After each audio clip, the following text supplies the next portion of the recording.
Décryptage avec vous, Bruno Darou, aujourd'hui. Bonjour Bruno. Bonjour Peut-être Elisabeth. commençons par revenir sur le profil de l'individu éliminé, Saleh Al-Arouri, qui était exilé au Liban depuis des années, hein.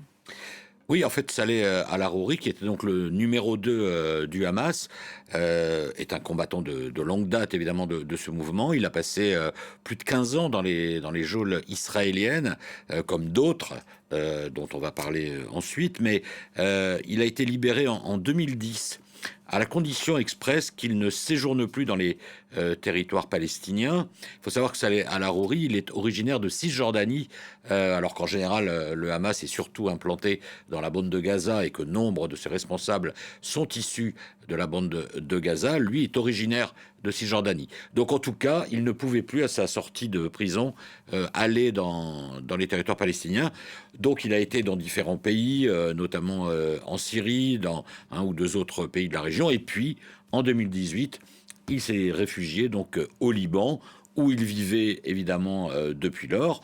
Les services israéliens le savaient pertinemment qui il était. Il faisait partie de la liste des dirigeants que les Israéliens cherchaient à atteindre. Il aurait joué, comme d'autres, un rôle dans l'organisation de l'attaque du 7 octobre. Il aurait aussi, je mets ça au conditionnel, joué un rôle parce qu'évidemment c'est jamais dit officiellement, il aurait joué aussi un rôle de négociateur lors des négociations sur la libération des otages, la seule trêve qui a eu lieu jusqu'à présent, dont on se souvient, qui a permis la libération de dizaines d'otages, ce qui fait d'ailleurs que les événements de ces dernières heures ne sont pas un très bon signe pour le processus de négociation. Et puis on sait que fin octobre, il avait participé à une réunion tripartite à Beyrouth avec Hassan Nasrallah, le chef du Hezbollah, qui doit s'exprimer dans quelques heures, et avec aussi le chef du djihad islamique.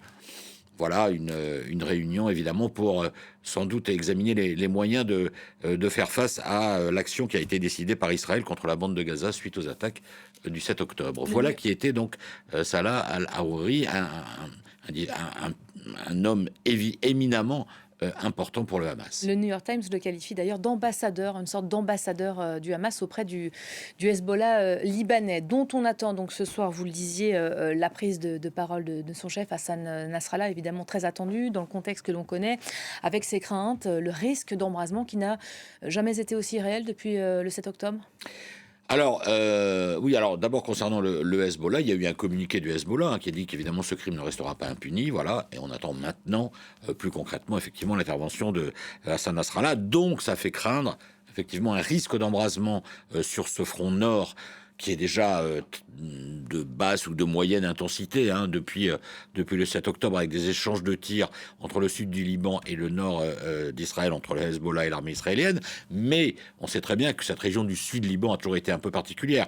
Là, ce qui change, c'est que Israël, qui d'ailleurs n'a pas reconnu cette frappe, a frappé au cœur même du Liban pour la première fois depuis 2006, et elle a frappé la capitale, puisqu'elle a frappé la banlieue sud de Beyrouth, où se trouvait l'immeuble du Hamas, où donc a été tué Saleh al-Arouri. Au passage, d'ailleurs, on peut noter que cette fois-ci, l'armée israélienne a fait une frappe très précise sur un immeuble.